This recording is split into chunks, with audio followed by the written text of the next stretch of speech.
যারা ইউপিআই ব্যবহার করেন তাদের কিন্তু ভিডিওটা পুরোটা দেখতে হবে এবং মন দিয়ে দেখতে হবে। তার কারণ ইউপিআই একটা কিন্তু রেভলিউশনারি একটা ব্যাপার নিয়ে আসছে এবং যেটার জন্য কিন্তু প্রত্যেকটা ইউপিআই ইউজারদের অনেক সুবিধা হবে এবং প্রত্যেকটা ইউজার কিন্তু ফ্রডের হাত থেকে বাঁচবে। কিভাবে বাঁচবে সমস্ত কিছু আপনাদের সাথে আলোচনা করব, বাট তার আগে আপনাদের দেখিয়ে দিই একটা নতুন গ্যাজেট, সেটা হচ্ছে আগারোর এই এগ বয়লার অ্যান্ড পোচার। এবং যারা ডেইলি এগ খেতে পছন্দ করেন, আপনি ডিম বয়েল খেতে পছন্দ করেন বা পোচ খেতে পছন্দ করেন, তাই জন্য কিন্তু একটা বেস্ট ডিভাইস হবে এটা, যেখানে কিন্তু আপনি এগ বয়েল বা এগ পোচ করে খেতে পারবেন। এবং ডেফিনেটলি এটা যদি আপনি একবার ইউজ করেন তাহলে কিন্তু আপনার ভালো লাগতে বাধ্য।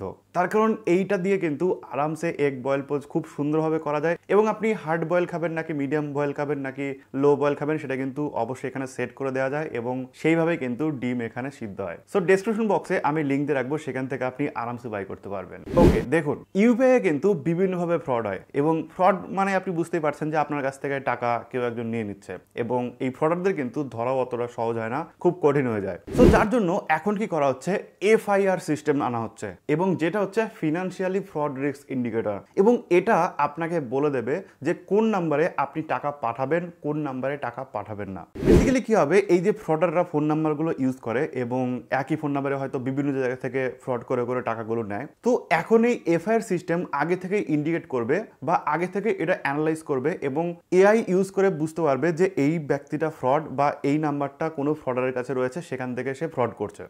যখন সে বুঝতে পারবে তখনই কিন্তু আপনাকে একটা ইন্ডিকেশন দিয়ে দেবে যে এই নাম্বারটা ফ্রড, এই নাম্বারে টাকা পাঠানো যাবে না। বেসিক্যালি এই যে ফ্রডিং নাম্বারগুলো, এগুলোকে তিন ভাগে ভাগ করা হবে। একটা হচ্ছে হাই রিস্ক, একটা হচ্ছে মিডিয়াম রিস্ক, একটা হচ্ছে লো রিস্ক নাম্বার। তো হাই রিস্ক নাম্বারে আপনি যখন টাকা পাঠাতে যাবেন তখন কিন্তু সাথে সাথে সেই নাম্বারটা অটোমেটিক ব্লক হয়ে যাবে এবং আপনার টাকা কিন্তু সেই নাম্বারে যাবে না এবং আপনাকে একটা ইন্ডিকেশনও দেওয়া হবে। মিডিয়াম রিস্কের যে নাম্বারগুলো সেগুলোতে কি হবে, আপনাকে একটা পপ আপ দিয়ে দেবে যে এই নাম্বারটা কোনো ফ্রডারের কাছে থাকতে পারে, তো সেক্ষেত্রে আপনি এই নাম্বারে টাকা পাঠানো থেকে বিরত থাকুন। মানে আপনি টাকা পাঠাতে পারবেন বাট আপনাকে একটা অ্যালার্ট কিন্তু আগেই দিয়ে দেবে। এবং লো রিস্কেও তাই আপনাকে কিন্তু অ্যালার্ট দিয়ে দেবে এবং তখনই কিন্তু আপনি বুঝতে পারবেন যে এই নাম্বারে টাকা পাঠাবো কি পাঠাবো না। এবার কথা হচ্ছে, অনেকে আমাকে প্রশ্ন করতে পারেন যে এই প্রবলেমের জন্য কিন্তু আমরাও ফেস করতে পারি। কিরকম ফেস করতে পারি, যেরকমটা হচ্ছে যে আমাদের নাম্বারও তো কেউ রিপোর্ট করতে পারে ইচ্ছা করে এবং রিপোর্ট করে আমাদের নাম্বারও তো হাই রিস্ক জোনে ফেলতে পারে, তাই না? সো যার জন্য কিন্তু আমাদের নাম্বারও আমরা কিন্তু টাকা নিতে পারবো না। তো সেক্ষেত্রে কি হবে, আপনার নাম্বারটা কিন্তু লগ আউট হয়ে যাবে।